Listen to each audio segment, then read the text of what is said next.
Innal hamdalillah nahmaduhu wa nasta'inuhu wa nastaghfiruh wa na'udzu billahi min shururi anfusina wa min sayyiati a'malina. May yahdihillahu fala mudilla lahu wa may yudlil fala hadiya lahu. Asyhadu an la ilaha illallah wahdahu la syarika lahu wa asyhadu anna Muhammadan abduhu wa rasuluh la nabiyya wa la rasula ba'dah. Allahumma salli wa sallim wa barik ala nabiyyina Muhammadin wa ala alihi wa ashabihi wa man tabi'ahum bi ihsanin ila yaumil qiyamah. Amma ba'd, fa ya ibadallah, usikum wa nafsi bitaqallah. Qala Allah Ta'ala, a'udzu billahi minasyaitonir rajim. Bismillahirrahmanirrahim. يا أيها الناس اتقوا ربكم الذي خلقكم من نفس واحدة وخلق منها زوجها وبث منهما رجالا كثيرا ونساء واتقوا الله الذي تساءلون به والأرحام إن الله كان عليكم رقيبا يا أيها الذين آمنوا اتقوا الله حق تقاته ولا تموتن إلا وأنتم مسلمون يا أيها الذين آمنوا اتقوا الله وقولوا قولا سديدا يصلح لكم أعمالكم ويغفر لكم ذنوبكم ومن يطع الله ورسوله فقد فاز فوزا عظيما. Ma'asyiral muslimin wa zumratal mu'minin, jamaah salat Jumat rahimakumullah. Marilah pada kesempatan siang yang berkah ini kita kembali memanjatkan puja dan puji syukur kita kehadirat Allah Subhanahu wa ta'ala atas segala nikmat yang diberikan kepada kita semuanya. Alhamdulillah, dengan nikmat Allah, dengan rahmatnya, dengan izinnya, hari ini kita bisa hadir memenuhi panggilan Allah, hadir dalam salah satu rumahnya untuk melaksanakan kewajiban kita sebagai hamba Allah, yaitu salat Jumat secara berjamaah. Kita semuanya berharap mudah-mudahan amal-amal saleh yang kita laksanakan seluruhnya dari awal sampai akhir diterima oleh Allah Subhanahu wa ta'ala. Salawat dan salam marilah kita haturkan kepada junjungan kita, yaitu Nabi besar Muhammad sallallahu alaihi wasallam beserta keluarga, para sahabat dan seluruh umatnya hingga yaumil qiyamah. Kemudian khatib menyampaikan nasihat serta wasiat kepada diri pribadi khatib dan kemudian kepada kaum muslimin sekalian untuk senantiasa bertakwa kepada Allah Subhanahu wa ta'ala. Takwa dalam artian yang sebenar-benarnya, yaitu menjalankan perintah-perintah Allah dan menjauhi segala larangan-larangannya. Ma'asyiral muslimin, sidang Jumat rahimakumullah, di antara sunnatullah, di antara ketetapan Allah Subhanahu wa ta'ala, di mana Allah Subhanahu wa ta'ala menciptakan makhluk-makhluknya, menciptakan hamba-hambanya dan menjadikan sebagian mereka lebih unggul di atas sebagian yang lain. Allah Subhanahu wa ta'ala menciptakan manusia dan memilih di antara mereka para nabi, para rasul. Allah menciptakan banyak tempat di muka bumi ini. Allah memilih Makkah dan Madinah sebagai tempat yang utama mengungguli tempat-tempat yang lain. Dan juga Allah Subhanahu wa ta'ala menghadirkan dalam 1 tahun 12 bulan, dan Allah memilih bulan Ramadan sebagai bulan yang sangat utama.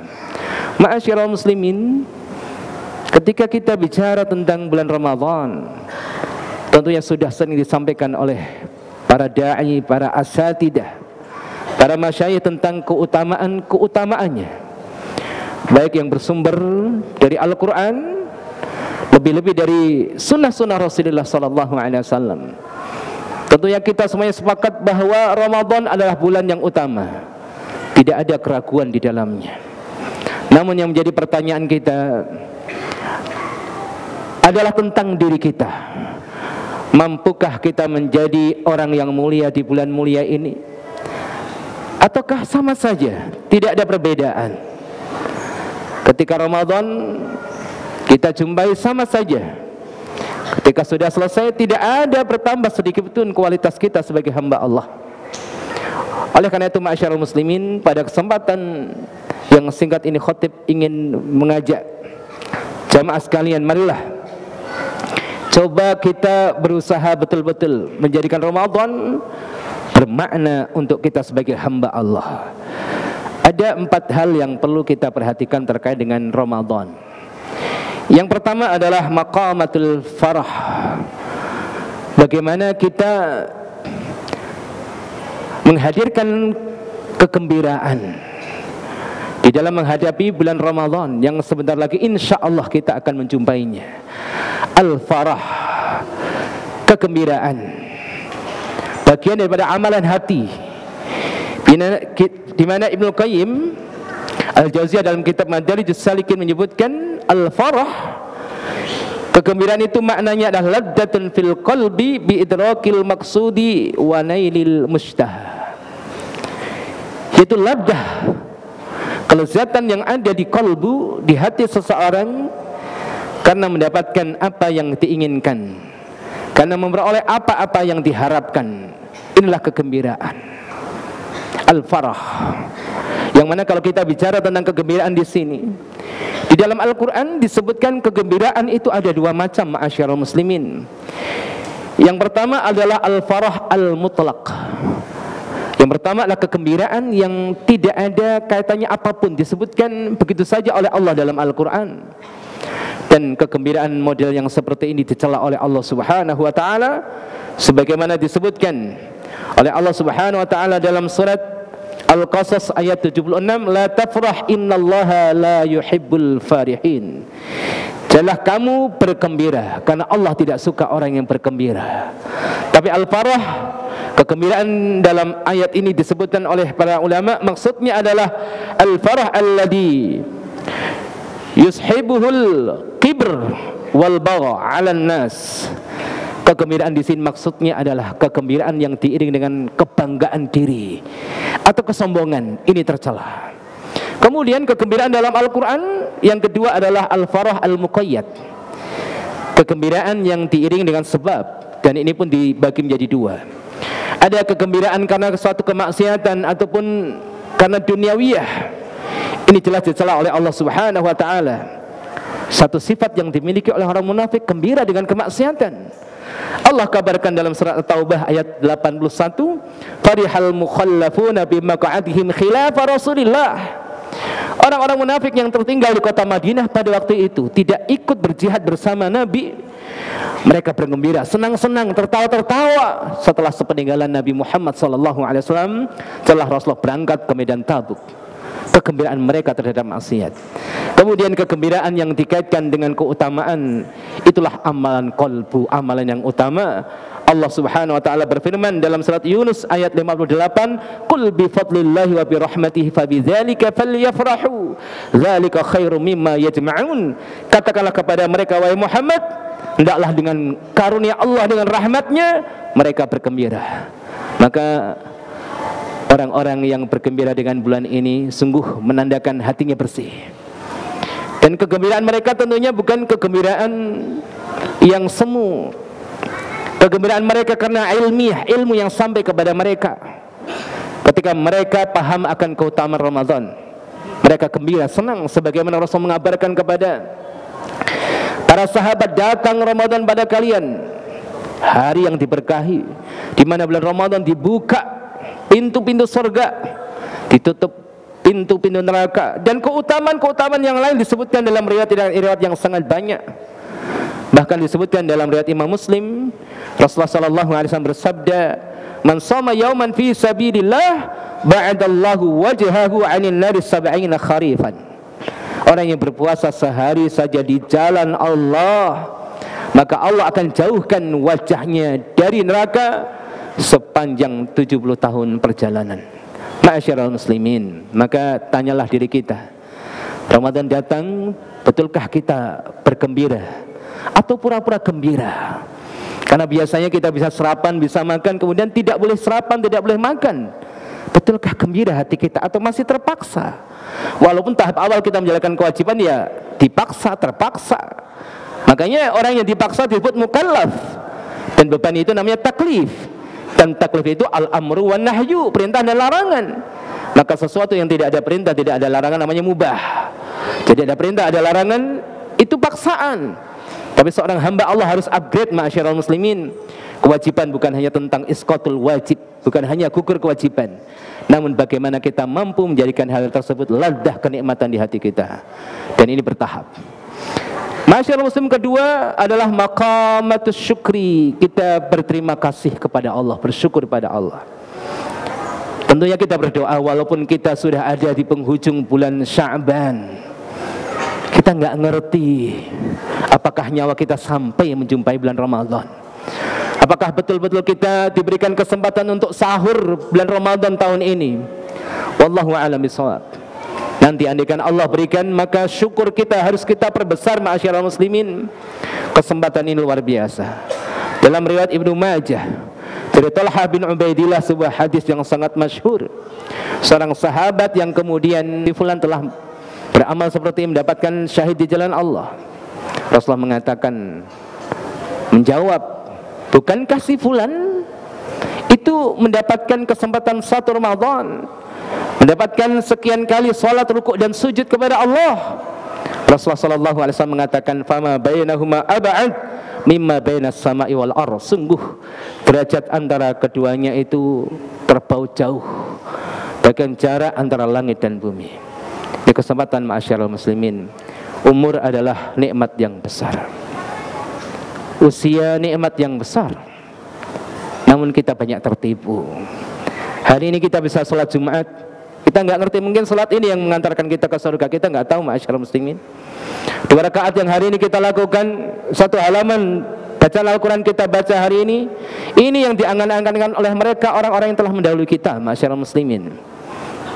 Apalagi kita menjumpai bulan Ramadan, dan mudah-mudahan kita menjumpai bulan Ramadan tahun ini dan tahun-tahun berikutnya. Yang ketiga adalah maqamatul munafasah. Ramadan adalah ajang perlombaan, bukan untuk mengejar dunia. Bahkan kalau kita lihat para salaf, orang kaya pada waktu itu mereka berlomba-lomba untuk menyantuni orang miskin agar tidak bekerja. Sampai seperti itu. Kamu tidak perlu kerja, aku backup selama 1 bulan. Keluargamu aku backup. Itu kebiasaan orang soleh agar, masya Allah, luar biasa. Intinya berlomba-lomba. Bagi yang mampu fokus ibadah, bagi yang belum mampu karena mungkin masih punya kewajiban, bekerjalah. Namun idrakul fawat, ada prinsip terinspirasi dari firman Allah surat Al-Furqan ayat 62, nanti dibaca. Al-Furqan 62, idrakul fawat, mengejar ketertinggalan. Sehari kita sibuk dengan makhluk, coba ambil sedikit bagian malam hari kita sibuk dengan Sang Khalik. Tapi ada orang yang mampu sibuk di siang hari, malam hari dengan Sang Khalik, lakukan. Ini nikmat Allah. Ini isyarat pada kita, walaupun kadang kita tidak sadar, Allah memberikan kecukupan pada kita, namun amal kita sama dengan orang yang masih butuh kesibukan. Bagaimana diri kita ini, ma'asyiral muslimin? Padahal Allah berikan kecukupan itu isyarat agar kita lebih fokus kepada Allah. Adapun sebagian saudara kita yang masih butuh dengan kerja, bekerjalah. Karena makamnya masih makam asbab. Dengan mendewakan pekerjaannya, itikaf, kemudian keluarga lapar, dosa seperti itu. Lihatlah kondisi kita masing-masing. Berlomba-lomba al-munafasah, amal-amal yang ada dalamnya masyhur, tidak perlu kita ulang-ulang. Pastikan kita jangan tertinggal sholat tarawih, tambah qiyamul lail, 2 rakaat salam, 2 rakaat salam semampu kita. Kemudian jadikan sholat witir paling afdal di penghujungnya. Kalau sudah witir bersama imam, bangun malam qiyamul lail tanpa witir lagi. Bukan berarti kalau witir pada salat tarawih itu akhir segalanya, tidak. Boleh salat malam. Kemudian buatlah target dalam membaca Al-Quran, minimal khatam sekali pada bulan Ramadan. I'tikaf bagi orang yang memiliki kesempatan. Kemudian banyak sedekah, membaca Al-Quran. banyak istighfar kepada Allah Subhanahu wa taala. Bagi yang diberikan kesempatan bisa umrah di bulan Ramadan, ini amal yang utama. Ya, bisa i'tikaf di Masjidil Haram atau Masjid Nabawi. Kejar malam Lailatul Qadar di tempat yang utama. Mengumpulkan dua yang utama, waktu dan tempat yang utama. Kemudian bagaimana kita menghindari hal-hal yang sifatnya pelanggaran, baik sifatnya qalbiyah, hati kita, kemudian qauliyah, lisan kita. Al-Imam Abu Aliyah mengatakan as-shaimu fi ibadatin ma lam yaghtab. Orang yang berpuasa itu senantiasa dihitung beribadah setiap detiknya. Syaratnya apa? Tidak ghibah, jaga dosa lisan. Kemudian ma'asyiral muslimin, yang terakhir adalah muhasabah. Maqamatul muhasabah. Kita muhasabah tidak harus menunggu akhir Ramadan, setiap hari. Al-Imam Ibnu Qudamah dalam kitab Minhajul Qasidin itu memberikan satu isyarat ketika membahas tentang zikir dan doa, bagaimana kita dianjurkan untuk muhasabah di penghujung hari. Ini bagus kita gabungkan dengan amaliyah bulan Ramadan. Ambil waktu setengah jam sebelum berbuka puasa, khusukkan diri kita, banyakin istighfar, menghadap kiblat, banyak zikir, muhasabah. Amal kebaikan yang mampu kita lakukan, ucapkan alhamdulillah. Amal utama yang terlewat dari kita, ucapkan istighfar. Ini sangat membantu kita ma'asyiral muslimin, karena kebaikan itu harus ada pengikatnya. Karena kebaikan itu bisa luntur karena kezaliman misalnya. Ataupun Ramadan kita tidak fokus untuk banyak istighfar. Ada celaan dalam sebuah hadis, ragima anfu rajulin, celaka orang itu. Dakhala Ramadan masuk, dia berjumpa dengan Ramadan, tsumman salakha. Kemudian Ramadan pergi sehari demi sehari, berkurang sehari, berkurang 2 hari, sampai berkurang 1 bulan. Walam yukfarlah, dosanya sedikit pun tidak diampuni oleh Allah Subhanahu wa taala. Ma'asyiral muslimin, marilah kita bersiap diri, ini tamu yang agung. Sebagaimana kalau datang tamu ke rumah kita, semakin terhormat tamu itu, maka semakin serius kita menghormatinya. Dan syahrun, alhamdulillahi rabbil alamin, wassalatu wassalamu ala asyrafil anbiya'i wal mursalin, wa ala alihi wa ashabihi wa man tabi'ahum bi ihsanin ila yaumiddin. Asyhadu an la ilaha illallah wahdahu la syarikalah, wa asyhadu anna Muhammadan abduhu wa rasuluh, la nabiyya wa la rasula ba'dah. Amma ba'du, fa ya ibadallah, usikum wa nafsi bittaqwallah. Ya ayyuhalladzina amanu taqullaha haqqa tuqatih wa la tamutunna illa wa antum muslimun. Wa qala Rasulullah sallallahu alaihi wasallam, ittaqillaha haitsuma kunta wa atbi'is sayyi'atal hasanata tamhuha wa khaliqin nasa bi khuluqin hasan. Rawahu Tirmidzi. Ma'asyiral muslimin, khatib kembali mengajak jamaah sekalian untuk bertakwa kepada Allah, dan juga kita perbanyak istighfar, mohon ampun kepada Allah Subhanahu wa taala. Perbanyak istighfar, latih diri kita, lisan kita untuk banyak istighfar. Kalau bisa jangan sampai kurang dalam sehari 1000 kali istighfar. Walaupun tidak harus terbatas istighfar dengan jumlah tertentu, kecuali istighfar yang disebutkan secara muqayyad. Setelah ibadah-ibadah tertentu, misalnya ba'da salat, ada hitungan tertentu, sunnahnya istighfar 3 kali. Tapi di luar itu kita perbanyak istighfar. Al-Imam Hasan Al-Basri memberikan nasihat di mana istighfar itu mengundang rahmat Allah, mengundang maghfirah Allah. Dan ketika rahmat Allah itu turun bersama dengan istighfar kita, maka dosa-dosa yang kita lakukan akan terampuni oleh Allah. Seluruh dosa yang pernah kita lakukan terampuni dengan satu kalimatul istighfar. Dan marilah pada siang hari ini kita khusukkan hati kita, kita panjatkan doa kita kepada Allah. Kita berharap mudah-mudahan Allah Subhanahu wa taala mengijabahi setiap doa kita, mengabulkan hajat-hajat kita. Amin ya Allah ya rabbal alamin. Innallaha wa malaikatahu yusholluna 'alan nabi, ya ayyuhalladzina amanu shallu 'alaihi wa sallimu taslima. A'udzu billahi minasyaitonir rajim. Bismillahirrahmanirrahim. Alhamdulillahirabbil alamin, hamdan syakirin, hamdan na'imin, hamdan yuwafi ni'amahu yukafi'u mazidah. Ya Rabbana lakal hamdu kama yanbaghi li jalali wajhikal karimi wa 'azimi sultanik. Allahumma salli wa sallim ala nabiyyikal karim wa ala alihi wa sahbihi ajma'in. Allahumma ighfir lana dhunubana wa liwalidina وارحمهم كما ربنا صغارا ولجميع المؤمنين والمؤمنات والمسلمين والمسلمات الأحياء منهم والأموات إنك سميع قريب مجيب الدعوات ويا قاضي الحاجات اللهم بلغنا رمضان اللهم بلغنا رمضان اللهم بلغنا رمضان ربنا لا تزغ قلوبنا بعد إذ هديتنا وهب لنا من لدنك رحمة إنك أنت الوهاب يا مقلب القلوب ثبت قلوبنا على دينك ويا مصرف القلوب صرف قلوبنا إلى طاعتك اللهم أعنا على ذكرك وشكرك وحسن عبادتك اللهم إنا نسألك حسن الخاتمة ونعوذ بك من سوء الخاتمة يا رحمن يا رحيم ربنا هب لنا من أزواجنا وذرياتنا قرة أعين واجعلنا للمتقين إماما رب اجعلني مقيم الصلاة ومن ذريتي ربنا وتقبل دعاء ربنا ظلمنا أنفسنا وإن لم تغفر لنا وترحمنا لنكونن من الخاسرين ربنا آتنا في الدنيا حسنة وفي الآخرة حسنة وقنا عذاب النار والحمد لله رب العالمين ثم أقم الصلاة